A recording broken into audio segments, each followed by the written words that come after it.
Bore da i chi gyd, gobeithio eich bod yn cadw'n dda, a diolch yn fawr iawn i chi am ymuno gyda ni ar gyfer ein gwemina heddi i baratoi i ddarparu'r cymhwyster sylfaen gan edrych yn benodol ar weithio gyda brics, blociau a cherrig.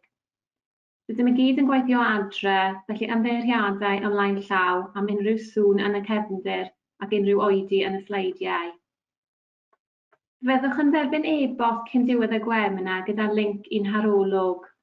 Byddwn yn ddiolchgar iawn petaech chi'n cymryd yr amser i lenwi hwn. Mae eich adborth yn werthfawr iawn i ni. Good morning to you all. Hope you're keeping well, and thank you very much for joining us for our webinar on how to prepare to deliver the foundation qualification, looking specifically on bricks, block and stone. As we are all working from home, I apologise in advance for any background noise and delay in the slides. You will receive an email before the session ends with a link to a survey. We would be very grateful if you could take the time to fill in this survey, as your feedback is very valuable to us. Dyma beth fyddwn ni'n trafod bore yma. Fe fyddwn yn edrych ar y drawsnewidiad a chynnwys y gymhwyster sylfaen, strwythur yr unedau ac yn rhoi amlinelliad o'r asesiadau. Byddwn yn edrych ar yr adnoddau sydd ar gael i chi, yna ymlaen i'r camau nesaf, ac i gael cyfle i chi ofyn unrhyw gwestiynau i ni. Plis rowch eich cwestiynau yn y tab cwestiynau sydd ar y llaw dde o'ch sgrin. Gobeithio bydd gennym digon o amser ar ddiwedd y gwemina i ateb gymaint o gwestiynau ag y gallwn. Fe fydd y cwestiynau a'r atebion yn cael eu rhoi ar wefan Sgiliau i Gymru. Mae'r sesiwn wedi'i gynllunio am awr a hanner, gyda'r cyflwyniad yn cymeryd tua 40 munud. This is what we were discussing this morning. We will be going over the transformation of these new qualifications. We will look at the foundation qualification content, looking specifically on brick, block and stone. We'll have a look at the structure of the unit and outline of the assessment. We will then take a look at the resources that will be available for you and on to the next step, and then you will have an opportunity to ask us any questions. Please type in any questions that you have throughout this webinar in the questions tab on the right-hand side of your screen. The questions and answers will be on the Skills for Wales website. The session is planned for an hour and a half, with the presentation lasting around 40 minutes. Dyma i chi eich cyflwynwyr heddi. Here are your presenters today. We have David Pye, Cynghorydd Technegol Gwasanaethau Adeiladau i City and Guilds. David Pye, who is the Technical Advisor for Building Services at City and Guilds. Ian Roberts, Cynghorydd Technegol Adeiladu i City and Guilds. Ian is our Technical Advisor for Construction at City and Guilds. A fi, Angharad Lloyd Bainan, a fi yw rheolwr busnes City and Guilds ar gyfer Cymru. And myself, Angharad Lloyd Bainan, I'm the Business Manager for City and Guilds for Wales. Nawr, fe gawn Paul sydyn i wybod am eich dealltwriaeth chi am y cymwysterau newydd yma. Now, we will have a quick poll to get your understanding of the new qualification. Felly, sut byddech yn disgrifio eich dealltwriaeth o'r cymhwyster sylfaen gan edrych yn benodol ar sut chi'n gweithio gyda brics, blociau a cherrig, gyda 5 yr rhif uchaf.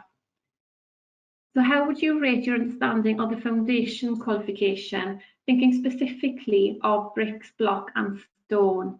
Please select one answer, with 5 being the highest number. Roi yn ychydig o eiliadau i chi gael cyfle i roi'ch ateb. Give you a few seconds to place your answers.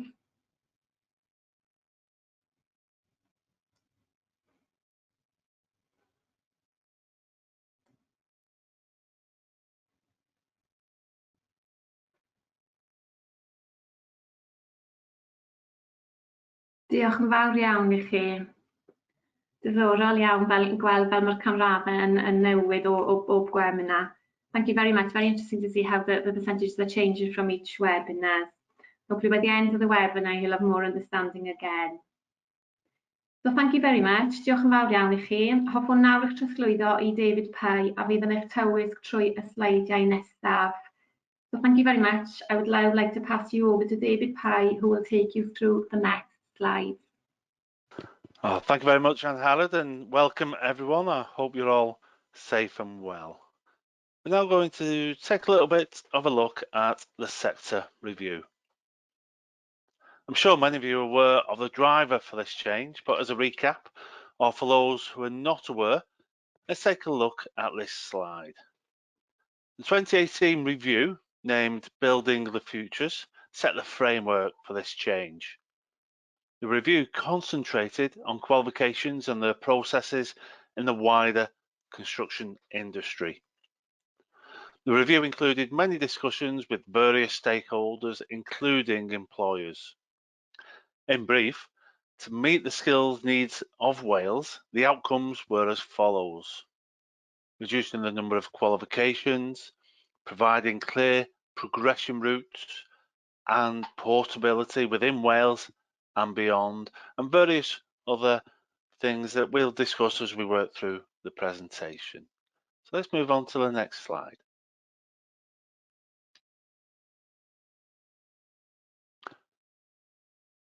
Here we've provided a brief overview of the stakeholders that have helped develop and shape the content we have developed. Employers including micro businesses, medium and large contractors, current practitioners from across the sector. So this has been produced by many of your peers and experienced employers, employees and delivery staff within centres. Next slide, please. The foundation qualification that we're covering in this webinar is seen as the entry point for learners who wish to start their journey towards occupational competence in the construction or building services engineering trade. This diagram you can see on the slide shows the various learner journeys through the new suite of qualifications and how the foundation is the starting point. So let's have a look and talk through some of these learners.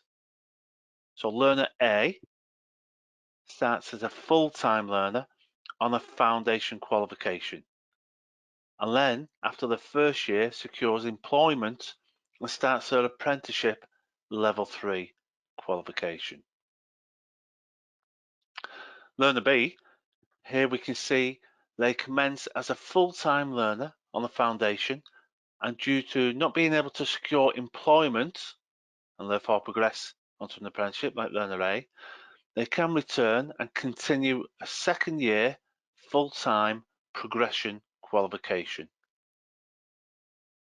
And finally, learner C has been successful in gaining employment as an apprentice and will therefore work towards the core qualification, which is a mandatory foundation units plus 1 trade unit, and then continue their education as an apprentice.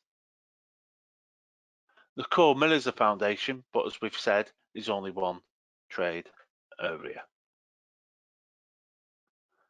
I hope that helps set the context for this foundation webinar, and I'd like to hand you back to my colleague Ian, who will take you through the next section. Thank you.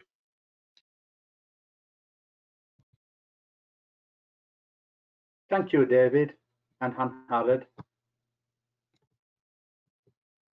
and welcome everyone. I hope you're all safe and well.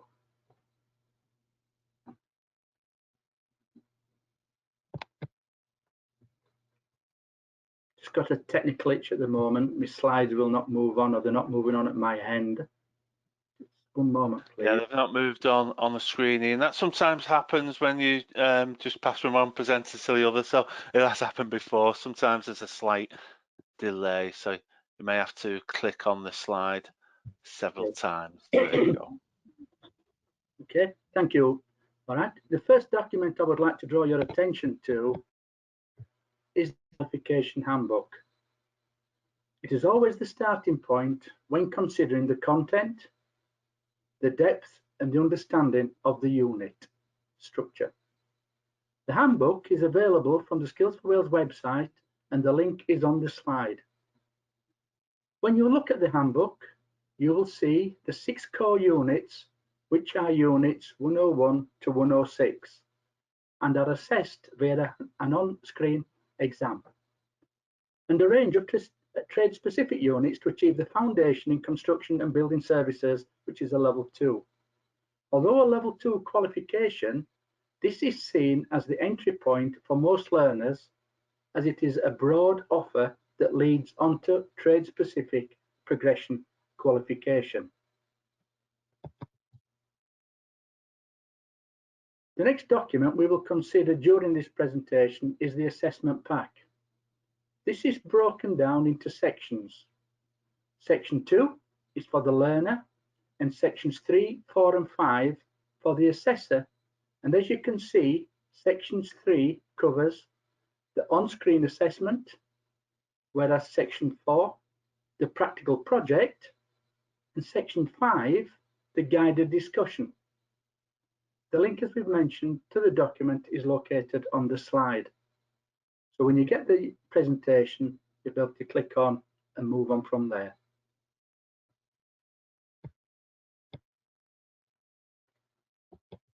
So the rules of combination for the foundation qualification are highlighted on this slide. For the foundation in construction and building services engineering, which is a level 2 qualification, there are 6 mandatory core units, which are numbered 101 to 106, and 2 optional trade specific units that a learner under the guidance of the centre will select from a total of 10 units covering the relevant trades.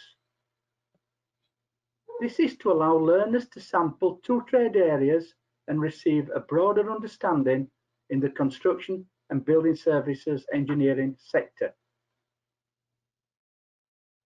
During this presentation, and as we have mentioned earlier, we will be covering working with brick, block and stone. Here we can see the total number of guided learning hours, which is totals 540, and there will be 3 methods of assessments,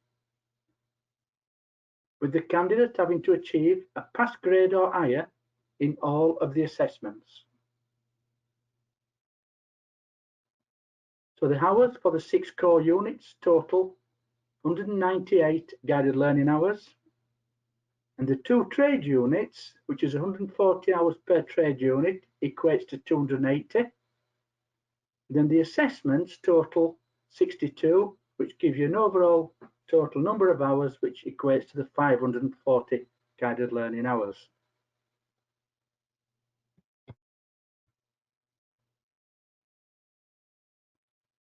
As shown on the previous slide, the total GLH is 540.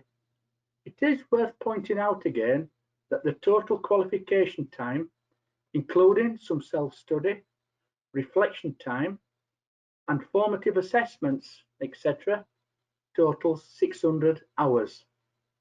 And we have highlighted a few examples for your perusal.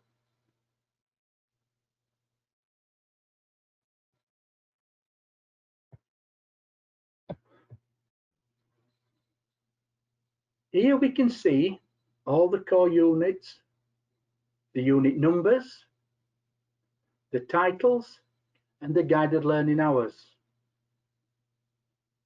The unit we have selected for this webinar, which is working with brick, block and stone, is seen at the bottom of the screen.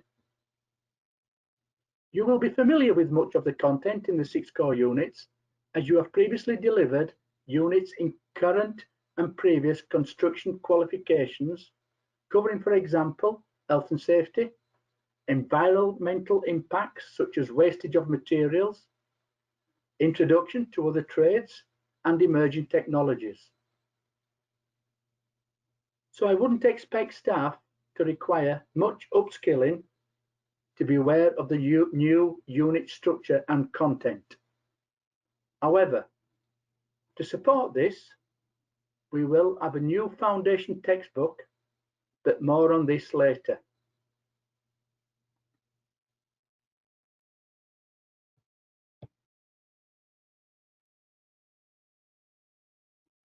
To meet the rules of combination and the 540 guided learning hours, and centres will need to select a second trade-specific unit.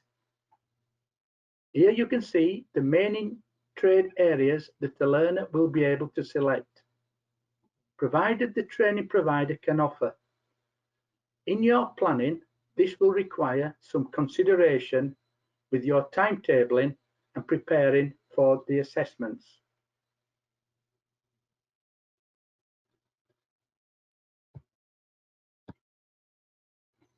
Okay, let's now have a look and take a little deeper dive into the particular units.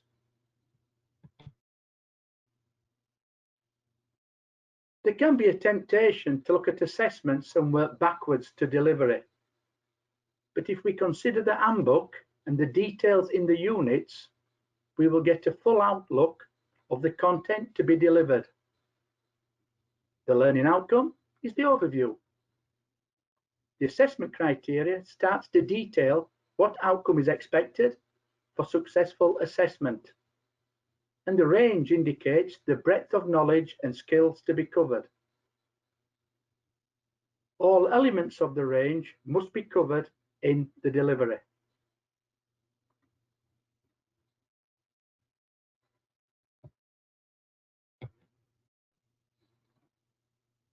The unit we are considering today is Unit 107, working with brick, block and stone.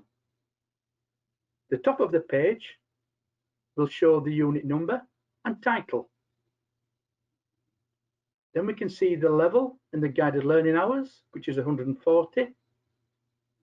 It then goes on to provide a brief description overview of the unit. Worth reminding us all at this moment that all the trade-specific units are allocated the 140 guided learning hours. So the 2 trade units will make up just over half of the full qualification. Excuse me. Immediately below, you will see the learning outcomes, and in this instance, learning outcome 1. And the title is The Underlying Principles of the Trowel Occupations.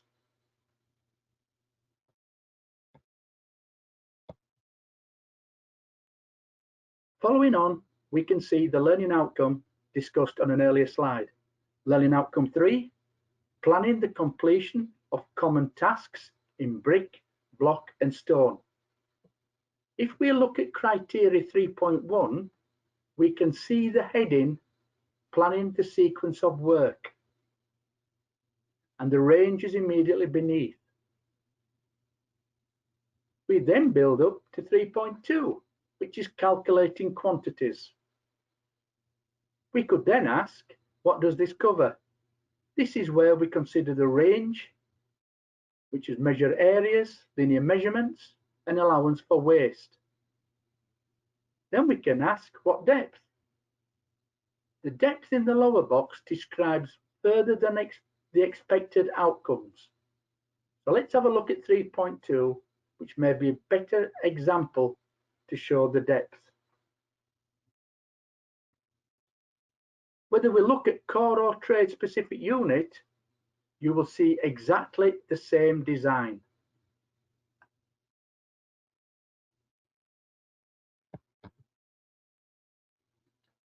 To help reinforce the message from the previous slide and to show how construction is considered in the core units, we will take a quick look at Unit 102 and outcomes 1.1 and 1.2. You can see the same layout and structure with plenty of information to guide the depth of delivery.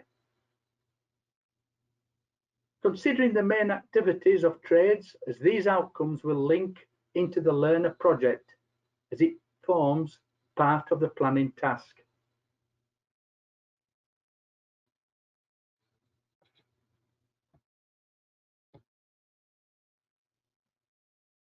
So let's take a closer look now at the assessment.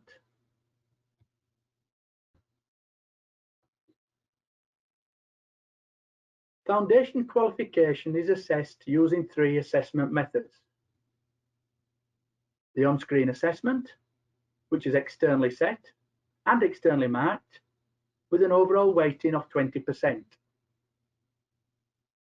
The practical project, which will cover 2 trade areas, externally set, internally marked, with a weighting of 60%. The third one, which is the guided discussion, is externally set and internally marked, with a weighting of 20%.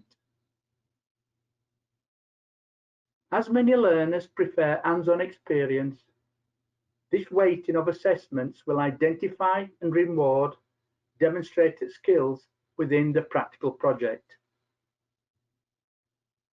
We will be going through each method of assessment in the up and coming slides. Before we move on, I would like to reinforce we have an assessment pack detailing the requirements of the assessments, which can be downloaded from the Skills for Wales website.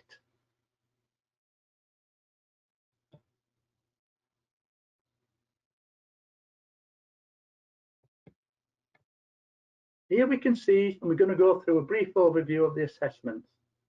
So we'll start the on-screen assessments, which will be covering the core units. It's 70 minutes long in duration and contains 45 multiple choice questions. It is recommended that this is taken prior to the practical and guided discussion.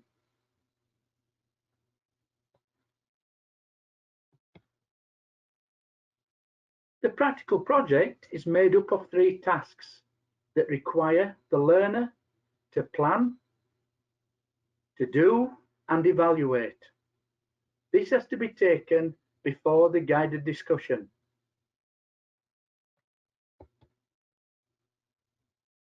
The guided discussion contains 3 parts, including the learner's reflection. This method of assessment is externally set, internally marked, and externally verified. The guided discussion can only take place once the learner has completed the practical project. I'd now like to touch on the health and safety assessment. The health and safety assessment, although not part, and it is not part of the qualification, is to allow the learner to move forward in readiness to carry out a CSCS health and safety test to try and gain a CSCS card. And this can be taken at any stage of the assessment process.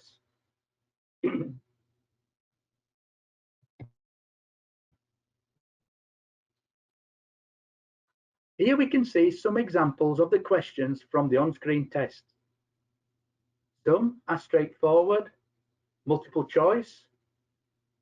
Some are drag and drop, and others are pictures asking the learner to identify. This will be similar to what we do currently on many assessments, with the addition of a variety of question types. The test can be taken any stage in the assessment process, although it is recommended that it is completed prior to the practical project and the guided discussion.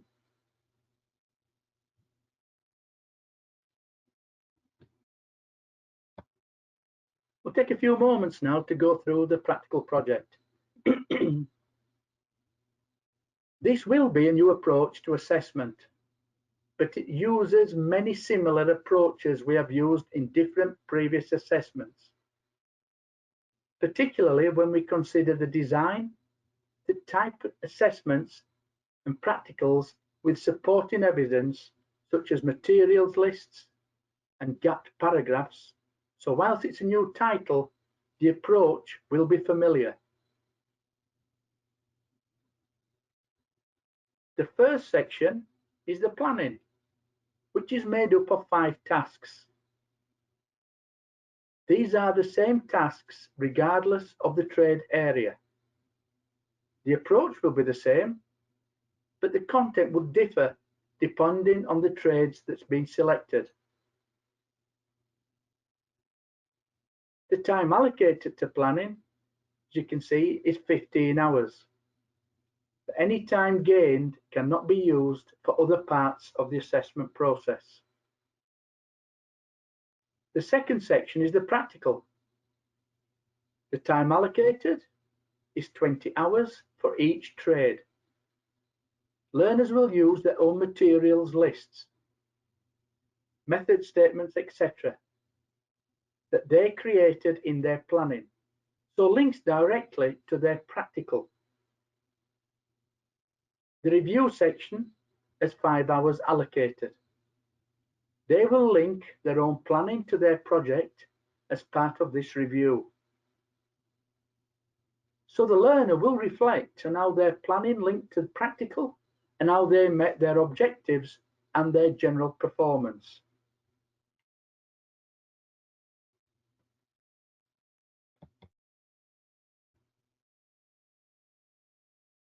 Here we can now see to the right the project sample assessment, which is a masonry wall with a return including brick, block and a decorative feature, which is a stone panel.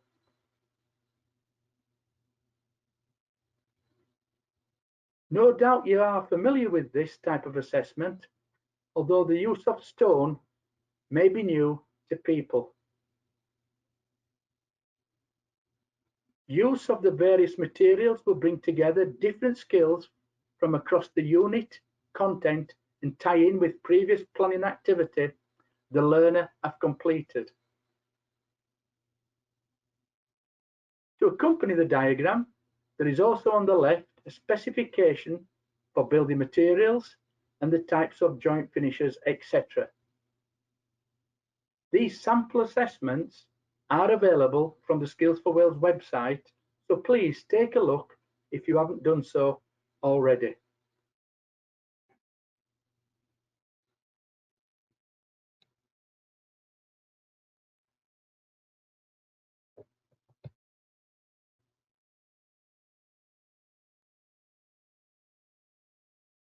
Now you can see on the right, again, we can now see the materials list. On the left, I should say, sorry, you can see the materials list. There will be an overview of materials list for the centre to help plan and prepare. But this isn't to be shared with the learner, as they will make their own as part of their planning activity. You can now see on the right-hand side of the slide shows the marking grid. This grid will help us to grade the learner as we use the tolerances to apply the marks, such as within 5 millimeters, set out the face of the wall and the set length. If they set it out within the 5 millimeters, then they'll get 3 marks. This is an approach used in some previous qualifications, such as the 6705, so we should be familiar to assessors, but if not, it's fairly straightforward method and is similar to the approach on Wales skills competitions that we have been used to for a considerable number of years. You will see lower down, as part of the section B, the health and safety and the key points, which is PPE must be worn as appropriate, keeping a tidy workstation and tools that's fit for purpose, but it's also that they are used correctly.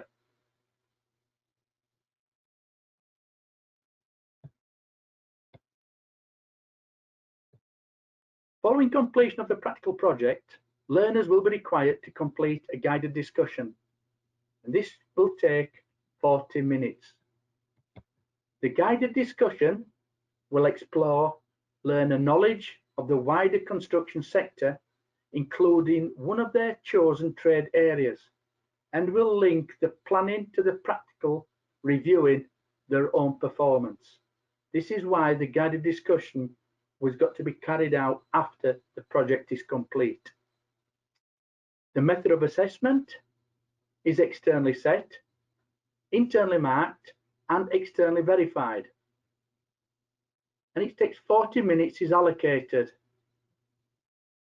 We will take a deeper dive into guided discussions as an assessment method in future dedicated sessions. Please look out for the future webinars and possibly face-to-face sessions should restrictions reduce in future.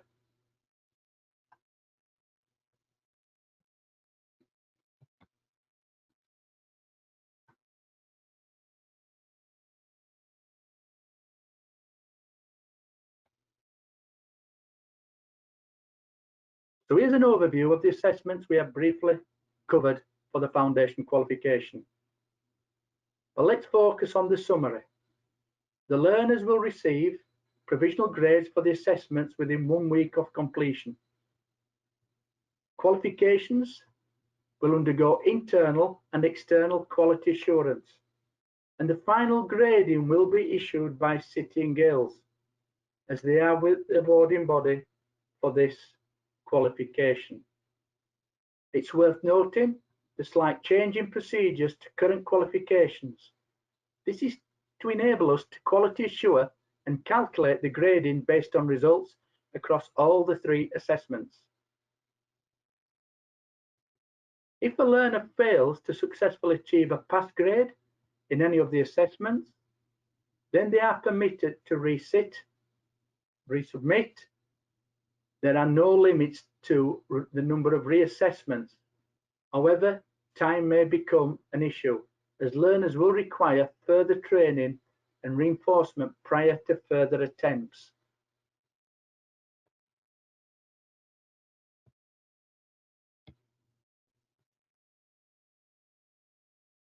The final section I'm going to cover includes a quick overview of our resources.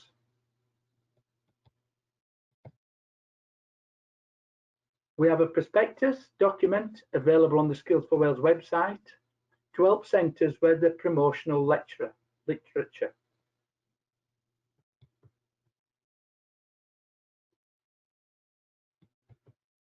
We also have an overview resource document to provide centres with assistance for their initial planning. These documents are helpful in initial meetings with staff and managers when looking for an overview of requirements. Further detail, of course, can be found in the qualification handbook.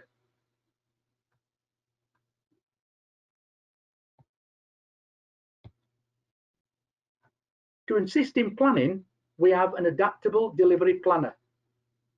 Many of you will have seen this in our initial foundation webinars.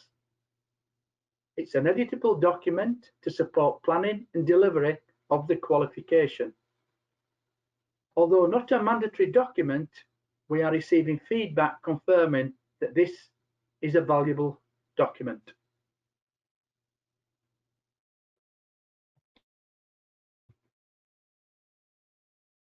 To support your CPD, we will be releasing a quarterly newsletter with links to various opportunities to engage with learning experiences. These may be links to dedicated videos or new manufacturers' news, etc., or various other training opportunities, short training courses that various bodies will be offering to support you in your development.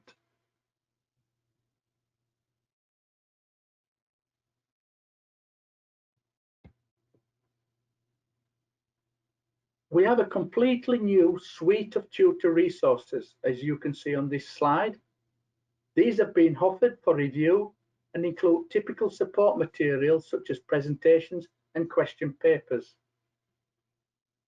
People who have reviewed these, including BARC members, colleges, the focus groups, where people have attended the focus group meetings, and then they've shared and disseminated it accordingly.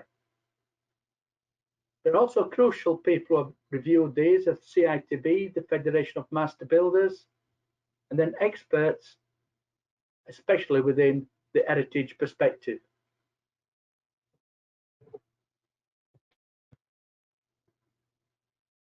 We are creating a resource section on the Skills for Wales website to collect learning resources from third parties, such as providers and centres. We will also link to relevant courses from the trade and industry bodies, such as we've mentioned previously, CITB, NFB, and the Tywey Centre.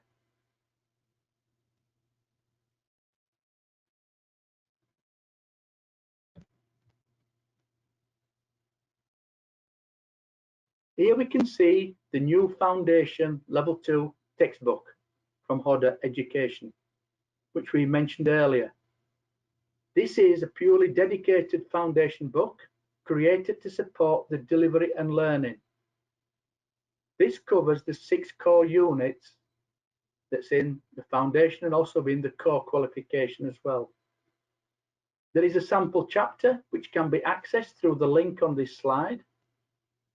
Some helpful sections that are the parts covering knowledge tests and preparation for assessment, which will help particularly when first running this course.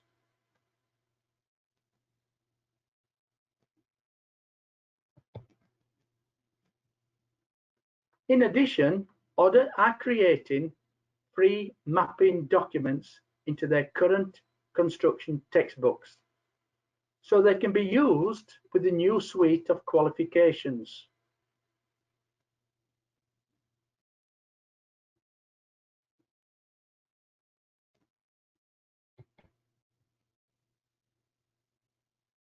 Now I would like to hand you back over to my colleague David, who will take you through the final few slides. Thank you. Thanks very much, Ian, and welcome again, everyone. As we move on with this final section, just a few slides for us to work through, and then we should be able to take all of your questions. So as we scroll through the transition arrangements, Qualification Wales during January held 2 webinars to go through the transition arrangements, and these recordings of these webinars are available on the Qualification Wales website. Due to the current pandemic, further discussions are also taking place between Qualification Wales and colleges to discuss the transition arrangement further. So we may see additional alternatives. Let's have a look at 3 current examples highlighted here. The first example, a learner who is currently working towards a broad level 1 qualification, such as 6219 construction skills, and continues as a full-time learner would move on to the foundation qualification. The second example is a learner who has covered a trade-specific level 1 qualification, and again continues as a full-time learner, would be expected to continue either into the foundation at level 2 or possibly the progression level 2 qualification. Example 3, a learner completes a trade-specific level 1 qualification and starts an apprenticeship, would commence on the level 3 qualification. Again, this is as we speak, as discussions are taking place between colleges and QW regarding current transition arrangements. It is, however, expected at this moment in time that any new entrants commencing within the sector in September 21 will be registered onto the new suite of qualifications. Thanks, Ian. Can we move to the next slide?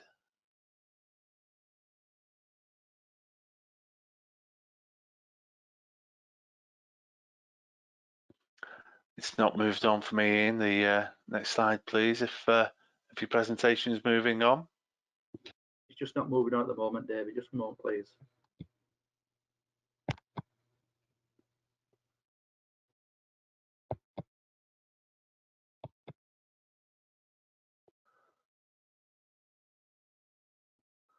Give it a couple of moments.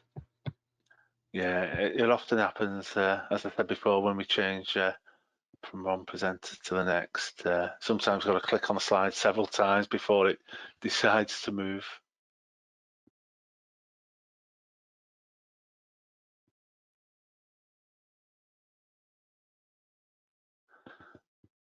Whilst we're trying to get the slideshow to move on, people can be thinking of the questions that they'd like to ask and you'd like us to try and cover at the end of the slides. There's only a couple of slides left and we'll be taking questions. So, and any questions that you might have on the foundation, any trade specific, but also any feedback. So have a think about some of the things you think may be a challenge, maybe barriers, anything we can try to help with. Any feedback we may not be able to answer at this moment in time as such, but we may be able to feed it back as a concept, as an idea, as a barrier that you may have, and we'll try and help. If not today, we can come back later with FAQs or pick those up at future webinars. But see, you've managed to move it on in. Thanks very much. So timelines, moving towards 21, we've set timelines, and let's have a look at a number of these current milestones. Unfortunately, due to the pandemic, at the moment, we're having to continue with webinars rather than face-to-face, and the Progression Apprenticeship webinars will commence in around April through to around May, following the same pattern as we have for these foundation webinars. Centre approvals for the foundation should be available any moment now, so we'll keep a lookout for that and update you ASAP. For the Progression and Apprenticeship, the window will open in around May to June. We will then be providing opportunities, and we'll be running specific teaching, learning and assessment webinars during May to June, helping everyone prepare for first teaching in September 2021. Please see various other dates and milestones on this slide. As a note, we hope to resume face-to-face meetings by September, although we'll need to monitor the situation as it unfolds. So thank you very much for listening to those slides. We'll move on to the questions slide now. We'll take just a few moments to look through some of your questions. We'll need to bring them up on the screen, and I'm not sure if everyone can see them who's here as a delegate, but the presenters will see a list of the questions. We'll try and work through those. We've already tried to answer some of those written as we've been presenting. I'm sure there's some we've not got to yet. If we need to expand on any questions we've tried to answer, please put them in again if we don't answer them correctly or we've misunderstood or got the wrong context. Don't be afraid to put your questions in again, and we'll do our best to answer all of those. So we'll pause just for a few moments whilst we have a glance at some of those questions.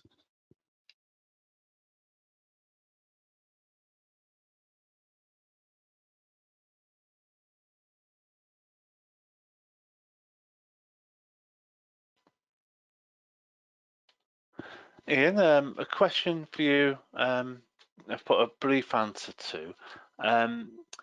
Talk about the complexity of stonework and the potential for extra CPD for staff, so they upskill to stonework and the time to do this upskilling. Considering that there's a comment that stonework is very regional, so I just wondered what your thoughts were on this trade-specific unit and the stonework specifically, and any updating you think staff may require, and any help with timelines and so on. Yeah, thank you, David. It's a really good question, to be honest, and it's one that some people will have worked with stone in the past. Some people have a good knowledge and understanding of it. Some people won't have tutors. And what's going to be available soon is coming up through the Heritage people. They're going to be offering some short stone courses for people to attend. So they will be available. We're currently working closely with BARC to see what CPD courses they believe their staff will actually require. So once we find that out, and for example, stonework could well be one of them, and obviously it's been mentioned this morning. So we will then work closely with the Stone Heritage Group, people like that, who can provide this additional training and support, and then there'll be some short CPD courses put on. It won't be through ourselves, obviously, but what we will be doing is, once the CPD has been identified that tutors require, we will be putting some of them, advertising them courses on the Skills for Wales website, but obviously BARC will already have that knowledge and understanding to be able to do that to start off with. Although we've got the travel skills, we've got the hand skills, we understand the various knowledge that goes with it, it's still actually applying the stone that can be different as well, and especially with the additions of lime because it's mainly lime mortar when you work with certain types of stone, whether it's ashlar, whether it's neck and rubble, whether it's random. There is various types of stone that you do have to work with. It is a stone decorative panel that would be part of the project. It's not, the bulk of the task would not be in stone.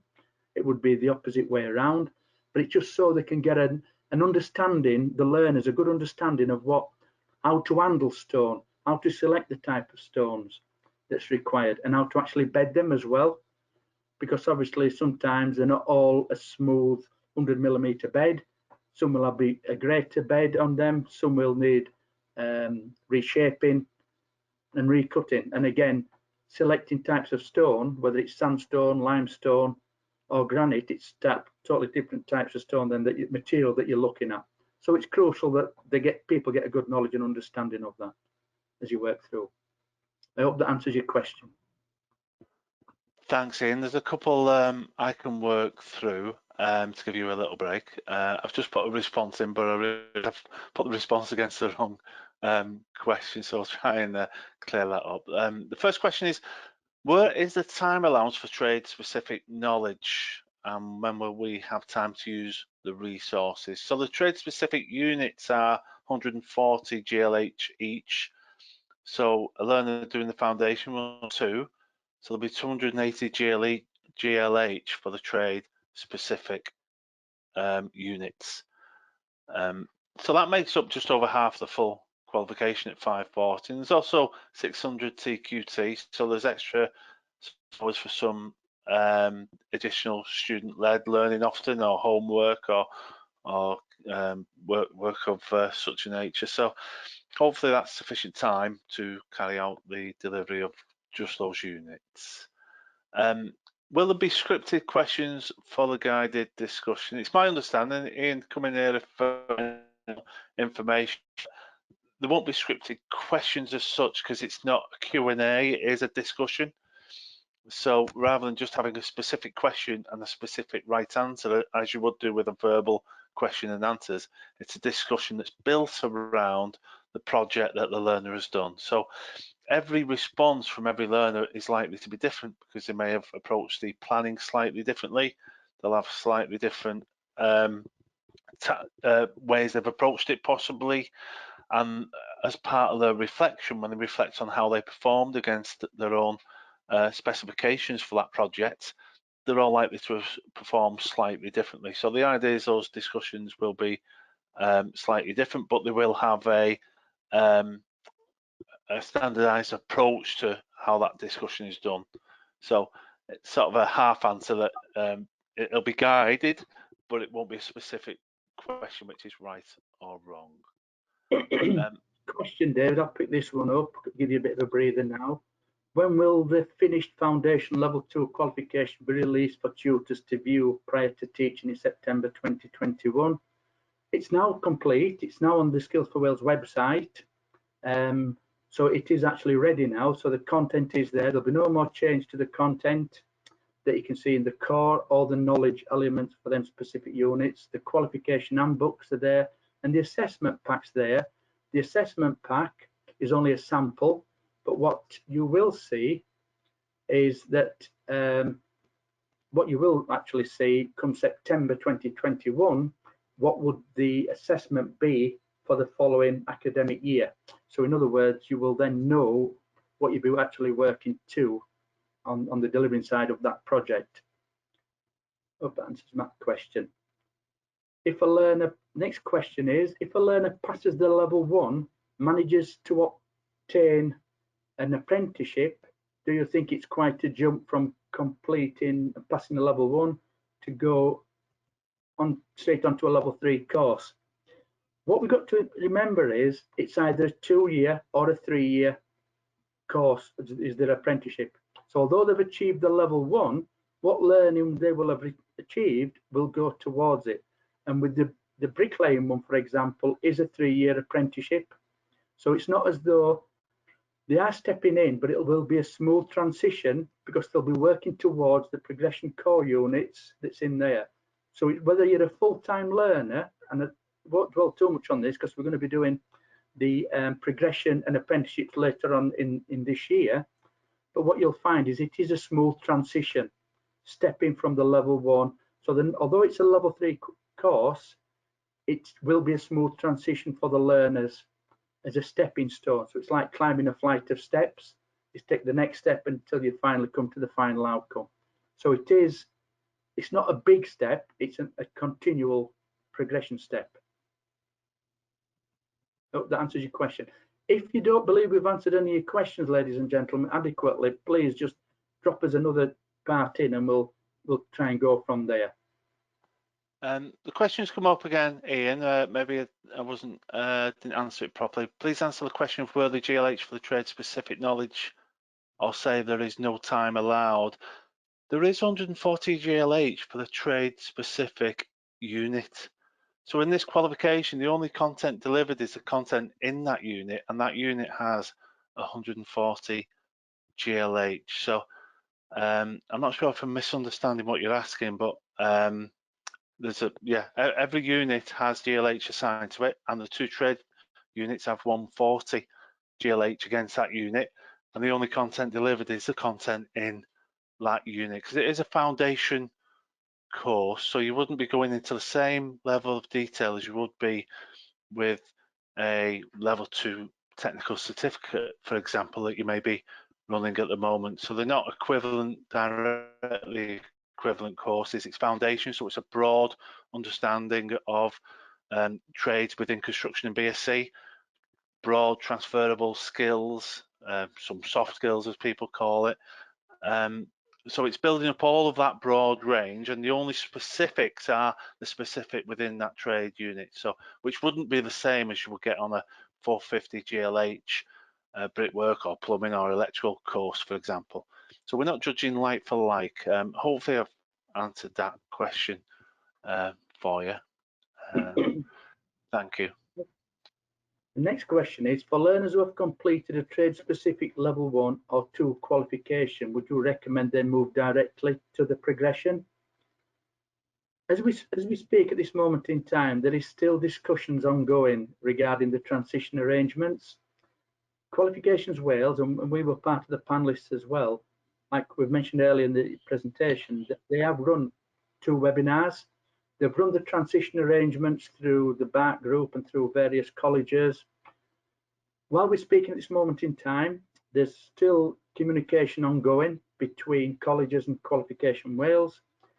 There's a meeting to be decided on the 12th of February on if the current legacy qualifications run side by side with the new suite. So colleges may still have the opportunity to continue with the SASU framework, or continue with the current diplomas, or start with the new specific qualifications that's come out.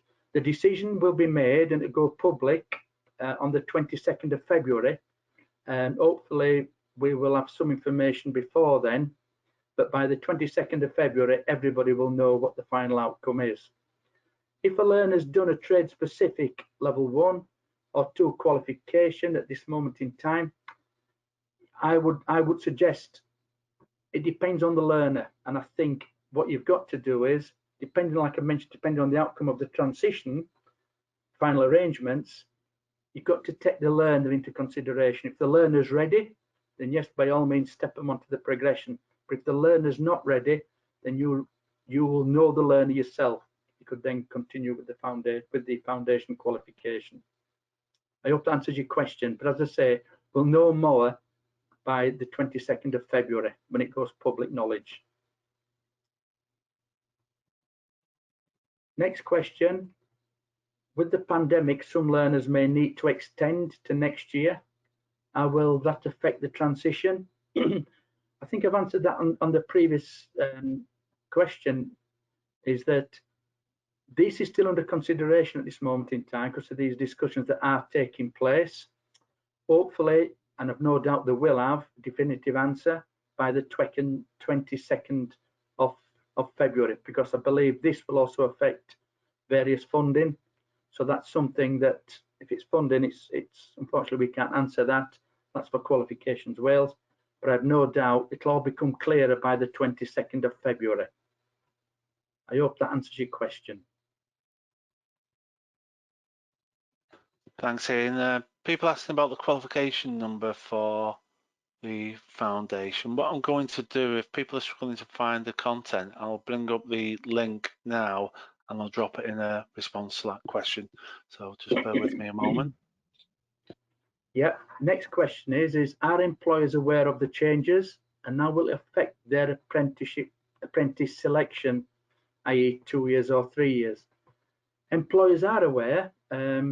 I'm not saying every employer is aware, but what we've tried to do is engage with them ongoing for the last 2 years and beyond that, to be honest, that this is actually happening. We have 2 employer focus group meetings, and the employer focus group meetings, on one of them we have 25 attending, and then the second one we have 32 attending. They don't all attend, but what we also do on a monthly basis is send out email alerts to them all, like a newsletter we send out to each employer to make sure that we keep them up to date with what's happening. CITB are also well aware, they keep informing them. NFB, FMB, we involve them, so we send them out. So we're not just involving the tier 1 contractors or medium sized, it's also the micro businesses as well, to make sure that they are all kept up to date, up to speed with exactly what's happening. And hopefully this is the case. We keep getting feedback from just a select few of employers, which is good. But as I say, we keep sending information out to other employers, and especially through the shared apprenticeship schemes, which is Apprentice and Cuffler, and other bodies as well. So we are getting that message out, but it's like any employer. Employers at the moment are just making sure that they're making ends meet, and we understand that is difficult. So hopefully the message will get out there. But CITB are also heavily involved with this, like we've mentioned previously. So they're getting it from all angles at the moment to employers to make them aware of this, to be able to move that forward. I hope that answers your question. Eileen, there's a question that I've just tried to respond to, and I think it links into the point you've just made, talking about a learner who, say, passes a level 2 in Wales and then they move over to England for work or various other reasons. How will that qualification then be seen? So it is very important that the qualifications in Wales have portability and will be have the credibility and be respected across the UK and have equivalencies. So the Qualification Wales and ourselves have been very mindful of this during development, and I do know people like the APHC, because it's my trade area, but there's been others, I'm sure, that well, I've seen Ian working with other trade associations and employers, even in the very early days. So they've also been aware that there's a lot of border towns. You know, I know people from where I live in Merseyside work across border and vice versa. People from Wrexham, I know I've got some plumber friends from Wrexham who I've worked with before in Liverpool and around Merseyside. So we need to ensure that the qualifications are held in the same credibility across the UK. So we're very mindful of that. And when we look at the structure and how they're mapped and the people we've involved, there's no reason why they wouldn't have direct equivalencies. So it may be slightly more complicated if someone's halfway through and you're looking at a transition into English qualification, say if they had to continue the study in England, but it's probably too early to say exactly at which transition point those learners would fall before we know all the details of these qualifications, and there's changes in England as well. So until we know all those facts, it'd be difficult to give a definitive answer, but we're certainly conscious of it. Yes. Yeah, just to reinforce on that as well, what we've got to remember is these qualifications are also built around the occupational competency statements. That's to make sure that the qualifications are portable. So what we mean by that is when a learner does step off the foundation and steps into the progression, then progression qualifications you will find once we'll be able to view them to you, and that they're being finalised, that they are being built around the occupational competency statements, which is the same as what the apprentice would do.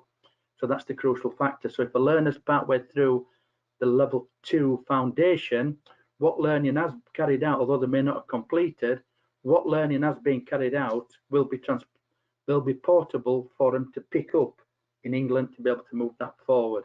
And it's vice versa for learners on the progression. The only difference is, of course, in construction is when you step into England, of course, and I don't want to mention that, but that's the standards. Whereas here we've got the project assignment and other areas like that. That's just to help reinforce what you've said, David. Thanks, Ian. Yeah, there's a lot of questions really around, learners got level 1, do they progress at level 2 here, level 2 there, they transfer to or move to England. So, we're fully aware that those are worries and concerns on people's minds and parents and employers as well as learners and centres. So the transition is part of trying to answer some of that. But as we work through it, we're hopefully coming up with more and more answers as we work through. The foundation qualification is ready. I think Ian's answered that, and I've put a couple of links in now. Put a couple of links to Qualification Wales. So if you follow those links, one's direct to the handbook and the other one is to the website. If you click on, if you scroll down, and there's a tab for foundation. If you click on the foundation tab and then scroll down again under documents, you'll see around 5 documents. One's a handbook, the sample assessment. So we've developed the assessments and all the marking criteria. That is all available. They will be refreshed before we run the first assessments on them, so they won't be identical to that, but it's the same format. So there's only so many differences we can do to a wall or some brickwork just to refresh it. So hopefully all the documents will allow for you to become familiar with them and have a look and have a glance now if you've got time while we're chatting and trying to answer your questions. If you can have a quick look, you might think of some more questions you want to put to us. There is one question, David, we keep going back to, and that's the guided learning hours for the trade specific, for the knowledge for the trade specific. What you will find is, because it's a trade specific unit, we will be producing some schemes of work and lesson plans to be able to move that forward. So there'll be a bit more knowledge in there, but the idea is that the knowledge is gained while they're doing the actual performance. And if the performance cannot be carried out, then there will be some time planning. They would set some time aside to be able to provide that additional knowledge that the tutors may believe is required. So it is outlined in there, but it's not separated, is what we're trying to say. You will find that there is some trade-specific knowledge built into that, but it will not be separated from or divided within the particular unit. So we won't be saying there's 100 hours for practical and 40 hours for knowledge. What we will be doing is leaving it to the discretion of each particular tutor to be able to move that forward, as long as they pick up the relevant knowledge and skills element to be able to carry out the relevant skill that's in there. Thank you. Thanks, Ian. There's another question I've just asked for a little bit more information on. So there's a concern that there are learners currently on the 6219 who are not ready for to move into the foundation qualification. So I think one thing that we've been doing as providers, and remember I worked in a centre, so I understand exactly, that the concern with the foundation is when we look at the level, so we look at it and we see level 2 and we almost form some opinions about that. But if you have a look in the handbook and you have a look at some of the content, it is written with a new entrant in mind. So although level 2 and the styles of assessment may reflect that, but it's still quite achievable. So there's a number of advantages over current qualifications, which are unitized, sort of QCF model type qualifications where the learner's taking multiple assessments at multiple times. This is end loaded, which brings some advantages. There's a reduction in overall assessment. The way the project is done, it's very hands-on, but trying to link some knowledge to the planning and the reflection parts.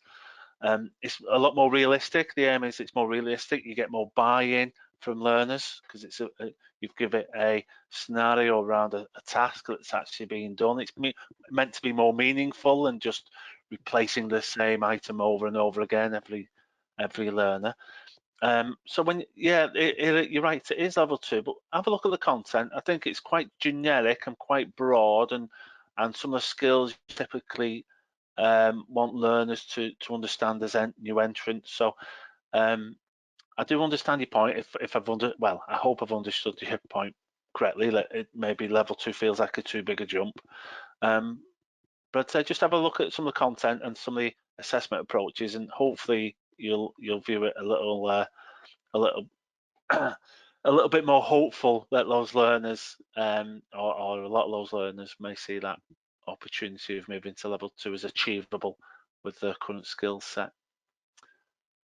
And of course, many of these points are, discussion topics really, not always sort of a definitive answer as such. It's just something for us all, as we're all here on this webinar, to discuss, to try and understand and share these thoughts. And you do have a survey following this, so again, I'd urge everyone to complete that survey and try and capture a lot of these comments in that, because then they're centrally and officially captured, and we share a lot of those results internally with our when we have our meetings and when we meet with Qualification Wales and with the consortium. We discuss a lot of these topics, so it'd be great if we can capture a lot of these thoughts in those surveys.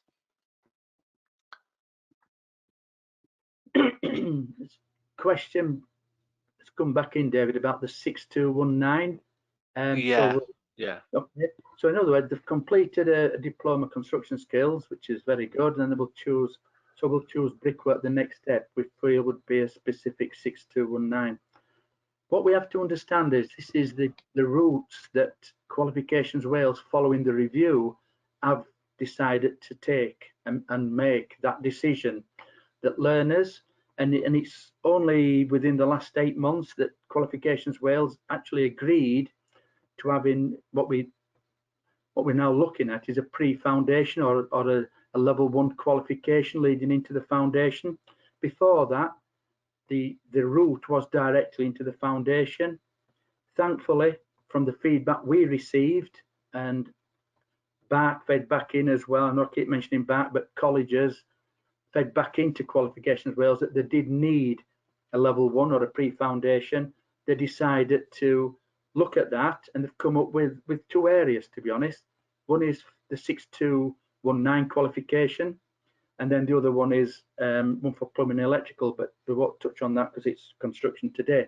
But if we look at the 6219, which I'm really pleased that they decided to go down that avenue, once a learner has completed the 6219, so if the learner's completed a full academic year on that, then they want to progress, then unfortunately the next level of progression moving forward would be the foundation.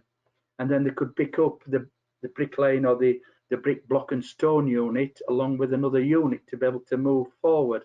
That's if they weren't successful and gained employment. This is what Qualifications Wales have outlined, and it's what we have to build and work towards and moving it forward. And that's what we've done. So I hope that answers your question. And I can understand you've got concerns, but the next step would be to go into the foundation qualification. Thanks, Ian. If I could just add a few things to that as well. I think at this moment in time, as learners are in the system and we're working through the transition, there'll be a lot of questions like that for learners who are already on their journey, and that's why Qualification Wales have been looking at the transition to see which are the most appropriate, the most suitable ways forward for those learners.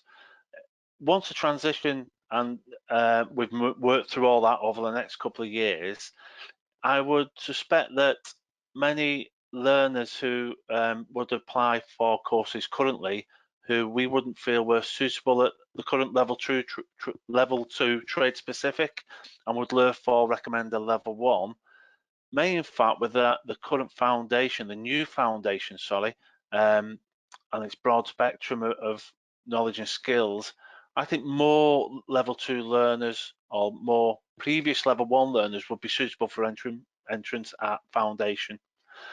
Obviously, there will be some naturally who aren't, and that's why, as Ian says, Qualification Wales have agreed to continue with the level 1 for those learners. But I think the proportions in future, I'm quite hopeful we'll see more learners entering at the foundation that wouldn't be deemed as suitable previously because it was specific and possibly more challenging. I think the foundation is more open.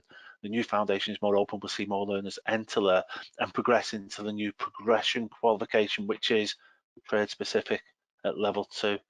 So apologies if we're going around the houses a bit and answering the same question multiple different ways. As I said earlier, I think it's just good for us to discuss these things and these thoughts and get them out there on the table. And hopefully, after today, if you have a look at those if everyone has a look at those documents, has a reflect and talk to managers in these centres around this. We'll be speaking to BAC frequently, as Ian's already pointed out, so many of the managers at the centres, and hopefully we'll view our entrance requirements and the journey for learners differently, because it will change because there's a new structure of qualifications. So they're very valid opinions and thoughts, and yeah, we're glad you're asking these questions. It gives us the opportunity to talk about them. So yeah, just put it out there to everyone then. We're on 11:10. We don't have to take the full hour and a half if we don't need to, but we're happy to stay online and to continue answering as many questions as we can. So please don't be afraid to put anything down on the questions at all. And again, any just feedback or comments, if there's anything you like about the current changes or the new changes, any thoughts about them, any things you can see working well, anything like that really is great for us to capture. Just pause for a moment then whilst people have a think of some more questions or thoughts that they'd like to put to us.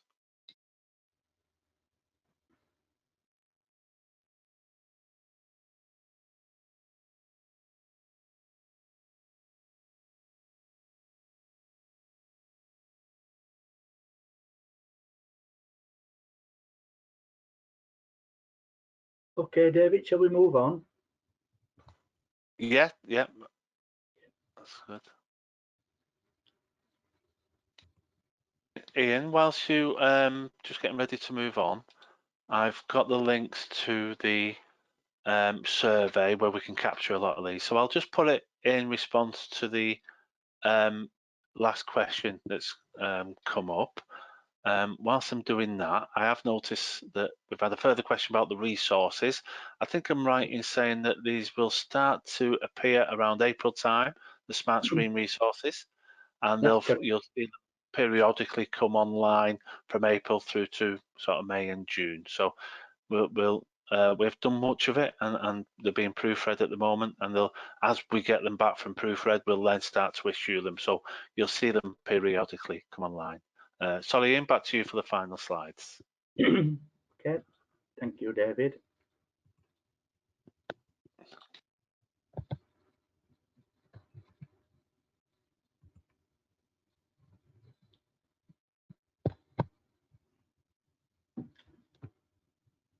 Just taking a few more moments again to move on.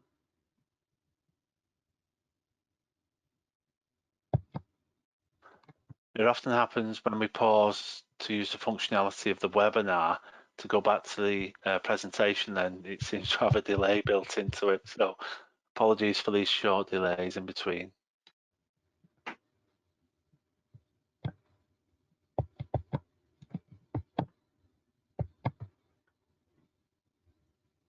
I've dropped the links now, so there's a link to the English and the Welsh version. I've put it in as a response to one of the questions. I've also dropped it into the chat, so you should be able to just copy that link into your search engine, or it may, if you right click, it may may open directly. Whilst you're doing that, Ian, we've got another question, so I can answer that. How do we get access to the qualification handbook on Qualification Wales? So I'll open that up as I chat through it. So if we go on to Qualification Wales, you'll see a ribbon at the top. If we click on qualifications, as we scroll down, then we'll see all the different qualifications. The very first one, the Foundation in Construction and Building Services Engineering, and you'll see a yellow circle with a white arrow. If we click on that, we'll then open another page. So the Foundation in Construction and Building Services Engineering Level 2. As we scroll down, there's lots of information in there and lots of other tabs. The one with all the documents we're discussing today is the very bottom one, which says Documents. And we can expand that by clicking on the blue circle with a white cross. And then you'll see 1, 2, 3, 4, 5 documents: the assessment pack, sample answers for the on-screen test, the practical project pack, so it's all the projects for all the trade areas are in that same pack, and the bottom one there is a qualification handbook. So I will copy a direct link into that again, and then I'll pass you back over to Ian, who's managed to move the presentation forward. Thanks. Yes, thank you, David. I apologise for that, ladies and gentlemen. It just seemed to freeze. But anyway, managed to move on, which is good. So I'd really like to thank you for attending today. Really appreciate your support. But your feedback is really crucial to us. And so what we'd like you to do is please look out for an email asking for your feedback regarding this webinar. I've no doubt you'll be honest and open, but anything you can provide us with will be great, because we've another 6 or 7 webinars coming up for the foundation, because they're more trade specific. And like we've said, then we'll begin with the progression and the apprenticeship. So we'd like to thank you for that. Your feedback, like we've mentioned, is important, and it allows us to make any improvements that we need. So please look out for the email asking for your feedback, and please complete it if you don't mind. We really appreciate that. So thank you very much for listening and for your questions. And if you have any further questions following this, because it normally happens, please skillsforwales.customer@cityandguilds.com, and then we'll receive them and we'll be able to forward them out. So without further ado, we really appreciate and thank you for joining us, and we do trust you've got something out of this today, and we look forward to seeing you very soon. Thank you. Yeah, thank you very much, everyone. I've just dropped in the links again for the feedback, but we appreciate your time.